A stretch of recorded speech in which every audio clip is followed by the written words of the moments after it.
Perkenalkan, nama saya Daud Maranatha Purba, NPM 1917051042 dari kelompok Epic akan menjelaskan tentang mesin dingdong atau arcade dari mata kuliah pengantar organisasi komputer.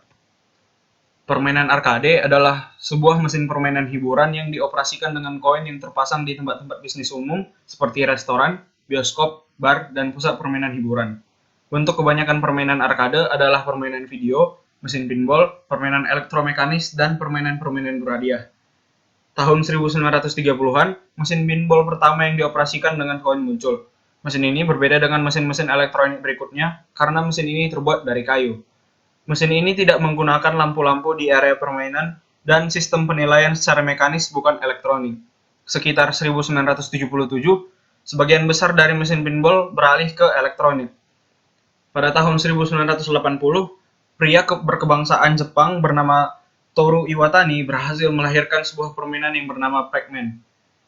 Dengan karakter ikonik berbentuk bulat dan berwarna kuning, permainan ini menjadi legendaris, dengan rekor penjualan sebesar 400 juta unit dalam rentang waktu 2 tahun semenjak peluncuran pertamanya. Saat pastinya memang masih diperdebatkan, namun zaman keemasan permainan video arcade biasanya disebutkan pada periode awal sekitar akhir 1970-an dan berakhir di pertengahan 1980-an.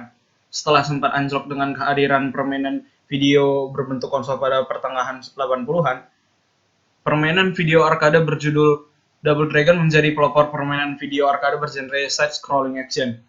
Perkembangan arcade game mengalami lompatan besar ketika mencapai akhir 90-an dan era milenium. Jepang sebagai poros utama pengembangan arcade game mulai berinovasi dengan genre simulasi. Pada tahun 1998, lahirlah arcade game bernama Dance Dance Revolution. Permainan inilah yang menjadi pionir arcade game bergenre dance simulator.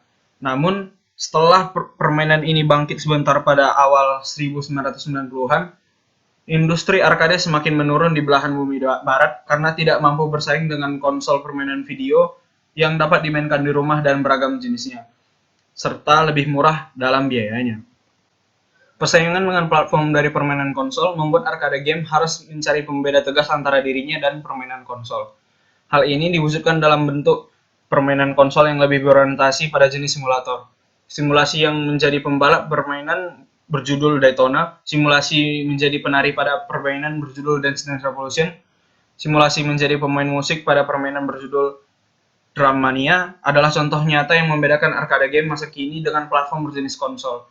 Fenomena arcade game turut membanjiri pasar Indonesia. Kurang lebih masih terdapat 2 perusahaan besar yang menggarap game center di Indonesia. Perusahaan tersebut adalah Game Master dan Time Zone.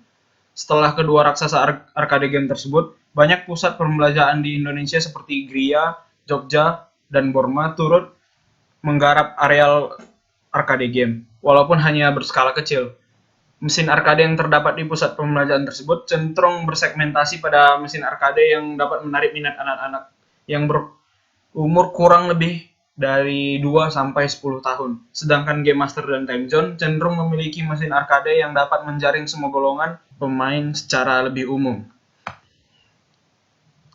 Di sini kami sudah membuat replika dari mesin arcade itu sendiri. Yang dapat kita lihat di sebelah kiri adalah replikanya dan yang sebelah kanan adalah mesin aslinya.